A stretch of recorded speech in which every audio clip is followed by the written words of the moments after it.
Hey everyone, and welcome back to Horror Movies for Life YouTube channel. And the 1982 horror movie we're going to take a look at today is one that I don't have the physical media for.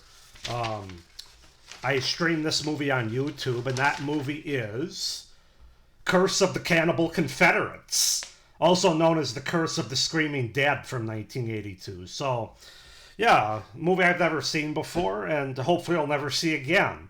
But let's just go ahead and get into it. So, Curse of the Cannibal Confederates is a 1982 American horror film directed by Tony Malansky,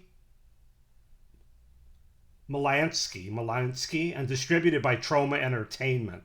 The film follows six friends who unwittingly raise the undead corpses of Confederate soldiers. A group of six friends, Mel, Wyatt, Bill, Blind Kiyomi, Lynn, and Sarah, are on a deer hunt in the southern United States. Kiyomi hears noises in the distance, and her boyfriend Mel goes to investigate. He then leads the others to a church graveyard in the woods where long dead Confederate soldiers from the American Civil War are buried. The group argues over whether to take the items that they find in the graves. Unbeknownst to the others, Mel takes a diary from one of the soldiers. They set up camp, and that night they are attacked by the soldiers, who are now zombies. So yeah, that's the simple setup and premise for Curse of the Cannibal Confederates. As far as the cast goes, we have Steve Sandcooler as Wyatt, Christopher Gummer as Mel, Rebecca Bach as Sarah, Judy Dixon as Lynn, Jim Ball as Bill, and Mimi Ishikawa as Blind Kiyomi. So that's the setup, the premise, and the cast for the 1982 horror film Curse of the Cannibal Confederates, or The Curse of the Screaming Dead, if you will. Not a good movie at all. This was a real slog to try to sit through the hour 28 minutes. Not that I was counting. Actually, I was. That this movie ran. And I did watch it on YouTube, and from other reviews that I've seen online for this movie, it does look like it got cleaned up a bit on the DVD and Blu-ray, which we'll talk about later. So I didn't get the best version of it, but I still got a version. I don't think you can clean this movie up enough for it to actually be good, no matter how good no matter how much cleaning you do of the way the film looks. So let's just go ahead and get into the things that I liked about the movie. Okay, that's done. Now let's get into my cons. No. As far as pros go, one could argue, and one has argued in other reviews that I've seen, that this is one of those so bad it's good kind of movies, which, given how excruciatingly bad the acting is in the movie, I could kind of see that you could have some fun with it, like if you were drunk or high and watching this movie with a group of friends. Other than that, I don't think it's so bad it's good. I think it's so bad it's bad. It is Troma, so you know right away that you're going to lower your expectations quite a bit. You know it's going to be a very low budget movie. So it does keep your expectations at bay in that regard, because it is a Troma movie, and I do like some Troma movies. I understand that they're very low budget, and they're obviously not Hollywood blockbusters. So that at least I didn't go into this movie expecting a great zombie movie or anything. There is some decent gore scenes, especially with the killing of a police officer or a cop, where the cannibal zombies are eating their internal guts and organs, etc. That part's kind of bloody and gory. So yeah, I'll give that as a pro. And then my final pro is this movie actually got made, and people got paid for it. So yeah, those are really my pros for this movie, Curse of the Cannibal Confederates. As far as cons go, possibly the most boring and predictable movie I have ever seen. I literally had to pause and walk away 3 or 4 times while this movie was on, just to keep my sanity. The acting, like I said, is laughably atrocious, with characters I would have liked to have seen killed within 10 minutes of the opening of this movie. The sound mixing and production is horrendous, with really bad dubbed-in audio and dialogue that do not fit the movie.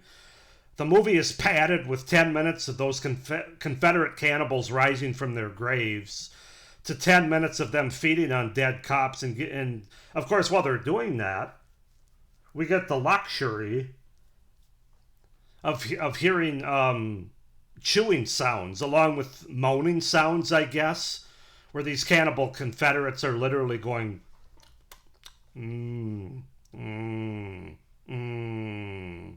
I didn't know what the hell I was listening to. And they were really chomping down on these body parts. You could really hear the, yeah, that wasn't annoying or anything for 10 minutes nonstop. The premise, they steal a diary from one of these graves and give it back right at the end before the ending credits so that the zombies leave them alone. Just wanted their book back, basically. That was the whole point of the attack of the zombies in this movie. The writing and the production of this movie overall is grounds for a felony. Terrible dialogue, and it's delivered even worse by these actors or people that they found to try to act. The look of the zombies or cannibals is a $5 makeup and rubber mask from Walmart. I couldn't see most of the nighttime scenes because the filming and the lighting are terrible and non-existent in this movie. Also, again, I watched it on YouTube, so I got the worst version of this movie, although I can't believe there's a good version of this movie. But I do see that it was cleaned up better in some of the scenes that people showed on their reviews that actually own this movie on DVD, or most notably the Blu-ray through Vinegar Syndrome. So there is a clearer version of the movie out there.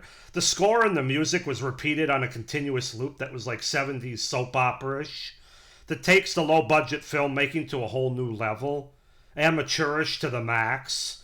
Lloyd Kaufman, if everything I've said isn't enough to convince you, Lloyd Kaufman, who's the head honcho of Troma Films, is quoted as saying this is one of the very worst Troma films that has been made, and I think that's enough said right there. And somehow this got a Blu-ray through Vinegar Syndrome. I'm not really sure why Vinegar Syndrome decided to, of all the movies, to release a Blu-ray version. I could think of probably 100 movies that don't have a Blu-ray version that should have got one before this movie. But I digress. Aside from all of that, this movie's fantastic. It really is. And do I recommend it? Not really. Not unless you're you're like me and you're a completionist and you have to watch every horror and thriller movie from each year of the 1980s. This is not a good movie at all. I mean, I was so bored. Everything was so laughably bad. And I always try to find the good in movies. Usually there are pros. This movie, I couldn't really find any. Like I said, even the one gore scene, it turned me off by the 10 minutes of just the sounds of these zombies were making. I'm going to give this movie a 2 out of 10. And why am I giving it a 2? Because it got made. There is some gore. And that's about it. 2 out of 10, being generous for Curse of the Cannibal Confederates. I'll never watch this movie again. I really won't. I don't really have much else to say. 2 out of 10 for Curse of the Cannibal Confederates. Go ahead and comment down below if you've seen this movie. My condolences if you have. What your thoughts are about it. Otherwise, please like this video, hit the little notification bell, and subscribe to my channel so you don't miss any of my upcoming horror content. It would really help me out for the future of the channel. So, with all that being said, this is a shorter review because there's just not that much more bad to say about this movie. But as always, make sure you stay scared. Bye.